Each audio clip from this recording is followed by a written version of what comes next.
नमस्कार, सुबह की खबरों के साथ मैं हूं कीर्ति तिवारी और खबरों में सबसे पहले बात करेंगे चुनाव आयोग की प्रेस कॉन्फ्रेंस की।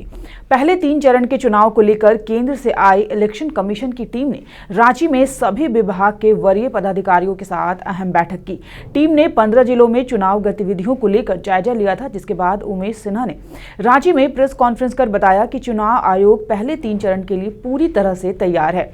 कोई मतदाता छूटे ना, इसको लेकर चुनाव आयोग खास मुहिम चला रहा है। पेड न्यूज़ के लिए जो व्यवस्था की गई है, एमसीसी टीम्स बनाई गई डिस्ट्रिक्ट लेवल पे, स्टेट लेवल पे, उसमें उसको भी मॉनिटर किया गया और उसकी भी तैयारी यहाँ पे कर ली गई है। इस बात के ऊपर भी हिदायत दी गई है कि जो पॉलिटिकल पार्टीज़ हैं उनके साथ एक रेगुलरली स्टेट लेवल पे, डिस्ट्रिक्ट लेवल पे मीटिंग्स की जाए और उनके जो वरी पॉइंट्स हैं और उसको भी ध्यान में रखते हुए उसको उसमें जो बिंदु उठाए जाते हैं उसका निराकरण किया जाए। कमीशन का विशेष ध्यान है कि जो यहाँ के वोटर्स की यदि कोई शिकायतें हैं उसके लिए 1950 एक कॉमन नंबर पूरे देश में कॉल सेंटर के रूप में दिया गया है। तो वो जितने भी डिस्ट्रिक्ट्स पे 1950 नंबर पे कॉल सेंटर की व्यवस्था की गई है उसको बहुत ही इफ़ेक्टिवली चलाया जाए और जो लोगों की शिकायतें मिलती है उसको प्रयास किया जाए कि 24 घंटे के अंदर उसका निराकरण हो। वहीं विधानसभा चुनाव को लेकर धनबाद उपायुक्त के आदेश के बाद झरिया थाना परिसर में पुटकी सीओ सुरेंद्र कुमार व झरिया इंस्पेक्टर के नेतृत्व में आर्म्स का सत्यापन यानी जांच किया जा रहा है। इस क्रम में झरिया और जोड़पोखर के लोग अपने अपने लाइसेंस और आर्म्स का सत्यापन करा रहे हैं। जिला से एक उपायुक्त और एसपी सर का निर्देश था कि जितने भी थाने हैं जहाँ पे शस्त्रों को लाइसेंस निर्गत किया गया है वो उन सारे शस्त्रधारियों का लाइसेंस का सत्यापन करना है विगत ये विधानसभा चुनाव के मद्देनज़र को लेके। उसी आलोक में आज झरिया थाने के जुडिक्शंस में जितने लाइसेंसधारी हैं उनके शस्त्रों का भौतिक सत्यापन के लिए आज यहाँ पे हैं। हाँ, ये सारे थाने में ये चल रही है। हर जगह थाने के लिए अलग अलग से दंडाधिकारी प्रतिनियुक्त किए गए। अब बात आचार संहिता उल्लंघन की। चुनाव की घोषणा के साथ आदर्श आचार संहिता भी लागू हो गई है, लेकिन बाघमारा में कई पार्टियां आचार संहिता का उल्लंघन कर रही हैं। यहां कई जगहों पर अब भी जेएमएम और आजसू के बैनर, पोस्टर और झंडे लगे हैं, जबकि चुनाव की तारीखों की घोषणा के साथ ही बैनर और पोस्टर हटा लेना था। बाघमारा अंचलाधिकारी राजेश कुमार ने इस पर संज्ञान लेते हुए कार्रवाई की बात की है। ये आचार संहिता के 24 घंटे के अंदर सभी राजनीतिक दल के प्रतिनिधियों को कहा गया था कि अपना जो भी बैनर, पोस्टर, झंडा लगा हुआ है उसे हटा लें। अगर यदि नहीं हटाया है तो हमारी फ्लाइंग स्क्वाड की टीम और हम लोग भी, थाना प्रभारी भी, सारे लोग घूम करके देख रहे हैं। अगर पाया जाता है तो उस पर सीधे कानूनी कार्रवाई होगी, FIR दर्ज किया। वहीं एक बार फिर झारखंड वासियों को ठेस पहुंचाया गया है। कुछ असामाजिक तत्वों द्वारा भगवान बिरसा मुंडा की प्रतिमा को क्षतिग्रस्त किया गया है। मामला धनबाद बैंक मोड़ के पास का है। इस घटना के बाद जेएमएम समर्थकों ने बीजेपी पर आरोप लगाते हुए बीजेपी समर्थकों को इसके लिए जिम्मेदार ठहराया है। इतना ही नहीं, इस पूरे मामले पर कार्रवाई नहीं होने पर आंदोलन की चेतावनी भी दी है।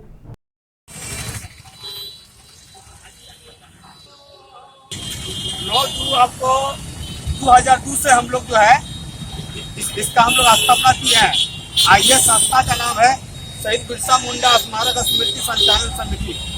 लेकिन हमको समझ में नहीं आता है कि हर चौक चौराहा को जो है सुंदरीकरण नगर निगम से किया जाता है, लेकिन भगवान बिरसा मुंडा जो हमारे झारखंड अलग राज्य का स्थापना दिवस उसके नाम से मनाया जाता है, लेकिन यहाँ का नगर निगम चाहे यहाँ का अधिकारी प्रशासन का जो है इस पर कोई ध्यान नहीं जाता है।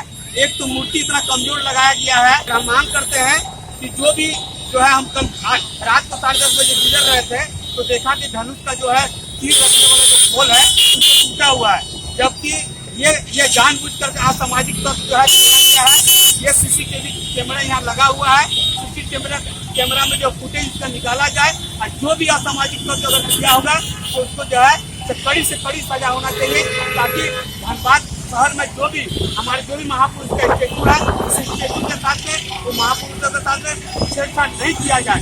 और नहीं, अब 15 नवंबर को जयंती है भगवान बिरसा मुंडा का, अगर उससे पहले अगर प्रशासन इसका जो है नहीं रिपेयरिंग किया गया तो हम लोग जो है स्मारक समिति हम लोग जो है हम लोग पूरे जोर आंदोलन करेंगे। कहने का मतलब है कि पूरे झारखंड को छेड़छाड़ नहीं करना। ये भगवान बिरसा मुंडा की मूर्ति के साथ जो छेड़छाड़ हुई, ये पूरा जवाब दे इसका जिला प्रशासन और पुलिस प्रशासन है। पुलिस प्रशासन रात दिन यहाँ पर पेट्रोलिंग कर रही है। वो क्या कर रही है? जब इन महापुरुषों की सुरक्षा नहीं हो रही है तो आम लोगों की क्या सुरक्षा हो रही थी, इससे आप अंदाजा लगा सकते हैं। हम लोग वर्षों से यहाँ पर ये मूर्ति की स्थापना की गई है, तब से हम लोग यहाँ पर आते हैं और भगवान बिरसा मुंडा को नमन करते हैं। लेकिन ये घटना मतलब समझ लीजिए कि बहुत बुरी घटना है कि इस तरह जो है पहले तीर के धनुष के साथ में छेड़छाड़ हुई। तो हम लोग ये मांग करते हैं कि जब ये भगवान बिरसा मुंडा या महापुरुष हमारे झारखंड में सुरक्षित नहीं है तो आम आदमी की सुरक्षा क्या हो रही होगी, उसी पे आप अंदाजा लगा सकते हैं। हम लोग यही कहना चाहते हैं कि झारखंड के अंदर हम लोग जो है महापुरुषों का सम्मान करते आ रहे हैं, कर रहे हैं और जब तक जिंदा रहेंगे करेंगे। इस तरह की घटना जो हुई है इसकी हम लोग कोई पूछने नहीं आया, कोई कुछ करने नहीं आया है और ना ही कोई इसकी पहल कर रहा है। इसलिए हम लोग जिला प्रशासन को खुला कहना चाहते हैं कि अगर 3 दिन के अंदर इस मूर्ति की रिपेयरिंग नहीं होती है तो हम लोग झारखंड के लोग सड़क पर उतरने के लिए बाध्य होंगे और इसके जवाब दे यहाँ के पुलिस प्रशासन और जिला प्रशासन। दूसरी ओर रांची के मेन रोड स्थित लायंस क्लब में महिला जागरूकता को लेकर एक कार्यक्रम का आयोजन किया गया। इस कार्यक्रम में संस्था द्वारा सैनिटरी नैपकिन वेल्डिंग मशीन को लॉन्च किया गया। लायंस क्लब के डिस्ट्रिक्ट गवर्नर संजीव पोद्दार ने बताया कि यह napkin machine Ranchi women's college, Ranchi के सिनेमा घरों जैसे कई जगहों पर लगाई जाएगी। साथ ही छात्राओं को शारीरिक स्वच्छता को लेकर जागरूक भी किया जाएगा।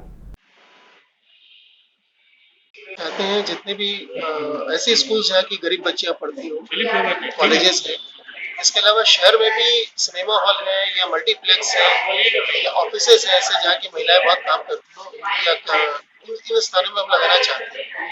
क्योंकि शहर में भी ऐसा होता है कि कभी भी कोई इमरजेंसी पड़ सकती किसी महिला के साथ।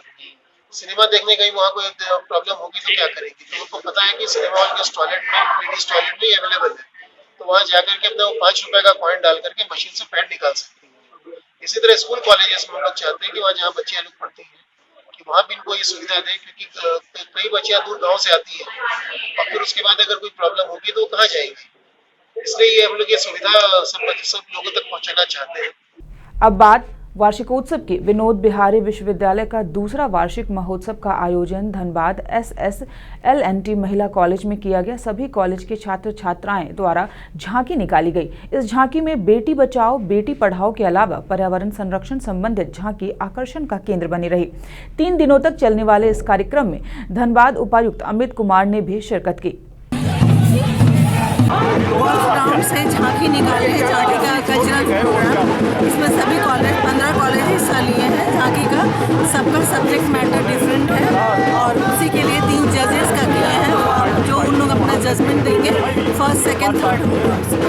तो ये हमारा वहाँ से चल के रणधीर वर्मा चौक आया, अभी फिर SSLNT कॉलेज है। गोल्फ ग्राउंड से हटिया मोड़ और रणधीर वर्मा चौक होते हुए SSLNT तक सभी कॉलेजों की कल्चरल झांकी निकाली। ये झांकी का उद्देश्य है कि समाज के ज्वलंत मुद्दों को उठाना, क्योंकि कॉलेज में जो बच्चे पढ़ते हैं, विश्वविद्यालय में जो छात्र पढ़ते हैं, उनको आगे जाकर समाज की जिम्मेदारी उठानी है और देश के विकास में अहम भूमिका निभानी है। इसलिए उनके दिमाग के ऊपर, उनके दिमाग में चीज़ों को डालने के लिए प्रत्येक कॉलेज को एक थीम देना होता है। तो उस थीम पर जैसे कोई महिला सशक्तिकरण के ऊपर हमारे कॉलेज में निकाला है। फिर अभी के समय में सबसे ज्वलंत मुद्दा अगर कुछ है तो पर्यावरण का मुद्दा है। हम सभी जानते हैं कि हम लोग पर्यावरण संकट से जूझ रहे हैं। तो गुरु नानक कॉलेज का पर्यावरण पर बहुत अच्छा थीम था। तो वो लोग रास्ते में नारा लगाते हुए आ रहे थे कि पेड़ लगाओ, पानी बचाओ, पर्यावरण को बचाओ। तो इस तरह से समाज को मैसेज देते हुए आ रहे थे। इस बुलेटिन में फिलहाल इतना ही। खबरों पर अपनी अपडेट और नजर बनाए रखने के लिए हमारा चैनल सब्सक्राइब करना ना भूलें। नमस्कार।